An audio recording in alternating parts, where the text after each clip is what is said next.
स्वागत है हमारा YouTube channel SK education centre में। आज हिंदी का मोस्ट 30 ऑब्जेक्टिव क्वेश्चन है जो एग्जाम में आएगा ही तो आएगा, प्लीज़ देख लीजिएगा। चलिए क्वेश्चन की तरफ चलते हैं, बिना टाइम वेस्ट कीजिए चलिए चलते हैं क्वेश्चन की तरफ। पहले आप लोग को गद्यांश पढ़ लेना है, पढ़ लिए, इसलिए चलिए हम डायरेक्ट क्वेश्चन से करते हैं। पहला क्वेश्चन है, स्वस्थ जीवन जीने के लिए किन मुख्य स्तंभों का उल्लेख किया है? तो इसका आंसर होगा ऑप्शन नंबर पहला बिल्कुल सही हो जाएगा। दूसरा क्वेश्चन चलते हैं, स्वच्छता का सीधा संबंध किससे? तो स्वच्छता का सीधा संबंध ऑप्शन नंबर दूसरा दैनिक कार्यों के उत्पादन से, तो ऑप्शन नंबर दूसरा बिल्कुल सही हो जाएगा दोस्तों।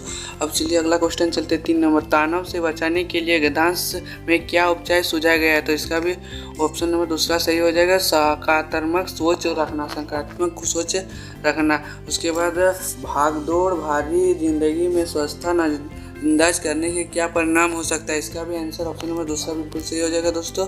उसके बाद अगला क्वेश्चन चलते हैं, निम्नलिखित पदांश को ध्यानपूर्वक पढ़ के प्रश्न को उत्तर दे। ये भी पदांश से आप लोग पढ़ लीजिएगा, हम पढ़ लिए डायरेक्ट क्वेश्चन से करते हैं। पदांश के अनुसार नारी के बिना क्या अधूरी है? तो सृष्टा नारी के बिना अधूरा है, ऑप्शन नंबर बी बिल्कुल सही हो जाएगा दोस्तों। ऑप्शन क्वेश्चन नंबर 6, नारी को किसका प्रतीक बताया? नारी को किसका प्रतीक बताया? संपन्न, साहस और धैर्य का प्रतीक बताया है दोस्तों। उसके बाद क्वेश्चन नंबर 7, पदांश में नारी को किन गुणों से संबोधित किया गया है? तो इसका भी ऑप्शन नंबर दूसरा सही हो जाएगा, स्नेहा, करुणा और सृजन से किया गया है। और क्वेश्चन नंबर 8, नारी के सपनों के लिए क्या आग्रह किया गया है? तो नारी के सपनों के लिए क्या आग्रह किया गया? उन्हें उड़ान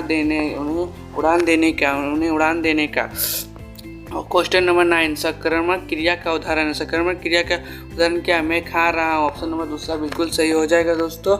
उसके बाद क्वेश्चन नंबर 10, सकारात्मक क्रिया और आक्रामक क्रिया का मुख्य अंतर क्या है? तो ऑप्शन नंबर तीसरा, कर्म और आवश्यक में इसका मुख्य अंतर है। चलिए दोस्तों आप क्वेश्चन नंबर 11 को देखते हैं। क्वेश्चन नंबर 11, सकारात्मक क्रिया से हमें क्या सीख मिलती है? क्रिया से हमें क्या होता है? तो क्वेश्चन नंबर का आंसर हो जाएगा ऑप्शन नंबर दूसरा का, एक कर्म। इसका राइट आंसर हो जाएगा एक कर्म। अगला क्वेश्चन चलते हैं 12 नंबर, निम्नलिखित में से किस वाक्य में क्रियापद का उपयोग हुआ है? तो निम्नलिखित में से किस क्रियापद का उपयोग हुआ है? तो ऑप्शन नंबर पहला बिल्कुल सही है, बच्चा दौड़ रहा है। उसके अगला क्वेश्चन चलते हैं 13 नंबर, पत्र शब्द का एक अर्थ है। पत्र शब्द का एक अर्थ क्या है? ऑप्शन नंबर डी, पुस्तक। ऑप्शन नंबर डी, पुस्तक बिल्कुल सही हो जाएगा। अगला क्वेश्चन चलते हैं, मुख्य शब्द का एक अर्थ क्या हो सकता है? मुख्य शब्द का एक अर्थ क्या हो सकता है? तो ऑप्शन नंबर पहला बिल्कुल सही हो जाएगा, चेहरा।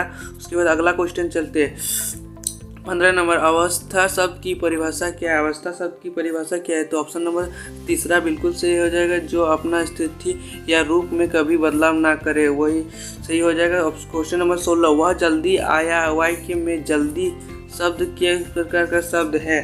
तो उसमें ऑप्शन नंबर 20 क्रिया विशेषण अविशेषण है, ऑप्शन नंबर दूसरा बिल्कुल सही हो जाएगा। क्वेश्चन नंबर 17, राजमहल शब्द किस प्रकार का समास है? राजमहल शब्द किस प्रकार का समास है? तो ऑप्शन नंबर पहला बिल्कुल सही हो जाएगा दोस्तों। ऑप्शन नंबर पहला बिल्कुल सही हो जाएगा, तत्पुरुष समास। क्वेश्चन नंबर 18, बहुव्रीहि समास में किस प्रकार का पद है? ऑप्शन नंबर चौथा बिल्कुल सही हो जाएगा, समास का अर्थ दोनों पद में अलग। उसके बाद क्वेश्चन नंबर 19 में जाते, तुम स्कूल जाओ और घर पर रहूँगा, इस वाक्य में प्रकार क्या है? इस वाक्य का प्रकार संयुक्त वाक्य सही हो जाएगा, ऑप्शन नंबर तीसरा बिल्कुल सही हो जाएगा। और क्वेश्चन नंबर 20, मैंने उसे बुलाया क्योंकि वह देर से आया था, इन वाक्य में कौन सा वाक्य है? तो ऑप्शन नंबर दूसरा बिल्कुल सही हो जाएगा, मिश्र वाक्य।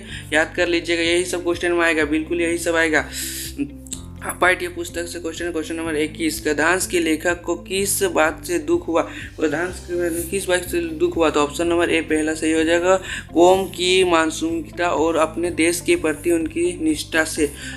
अगला क्वेश्चन चलते हैं 22 नंबर, गद्यांश के लेखक का यह विचार सुभाष की आंखों में चश्मा नहीं होगा, यह किस प्रकार का अर्थ है? तो ऑप्शन नंबर दूसरा बिल्कुल सही हो जाएगा दोस्तों, चंद्र बोस की मूर्ति पर कोई कमी नहीं थी। अगला क्वेश्चन चलते हैं, पदांश पढ़ लीजिएगा 23 नंबर, भगत का निर्णय क्या था? तो ऑप्शन नंबर दूसरा बिल्कुल सही हो जाएगा, प्रभुत की दूसरी शादी कराने का।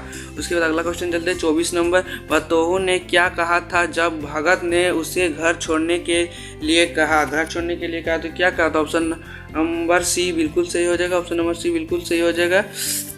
आप लोग याद कर लीजिएगा, यही सब क्वेश्चन है, ये लोग का ध्यान सब पढ़ लीजिएगा। गर्महीन ने गए दलहन में अग्र का क्या अर्थ है? क्वेश्चन नंबर 25 में दलहन का क्या अर्थ है? तो ऑप्शन नंबर सी बिल्कुल सही हो जाएगा दोस्तों। ऑप्शन नंबर सी बच्चा बिल्कुल सही। क्वेश्चन नंबर 26 महीन कुमार किसे कहा गया? महीन कुमार किसे गया है? तो ऑप्शन नंबर सी बिल्कुल सही हो जाएगा।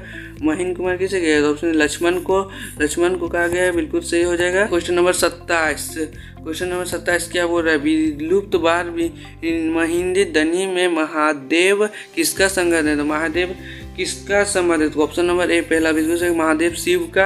अगला क्वेश्चन चलता है क्वेश्चन नंबर 28 पूरक बिल्कुल माही कुमार में परशु किसके लिए प्रयुक्त हुआ? तो किसके लिए प्रयुक्त? ऑप्शन नंबर पहला बिल्कुल सही हो जाएगा, एक युद्ध स्थल के लिए। और क्वेश्चन नंबर 29 गंतोक का क्या अर्थ है? गंतोक का क्या अर्थ है? तो ऑप्शन नंबर डी बिल्कुल सही हो जाएगा दोस्तों, पहाड़। गंतोक का अर्थ पहाड़ होता है। और जीतने नरगों की जीभ की किसका तीव्र हो गई थी? तो ऑप्शन नंबर बी बिल्कुल सही हो जाएगा। ऑप्शन नंबर दलहीन लामा बिल्कुल सही। आप लोग इस क्वेश्चन सब लोग को याद कर लीजिएगा, यही मोस्ट इंपॉर्टेंट क्वेश्चन यही परीक्षा में। और जो नए इस चैनल में सब्सक्राइब कर लीजिए।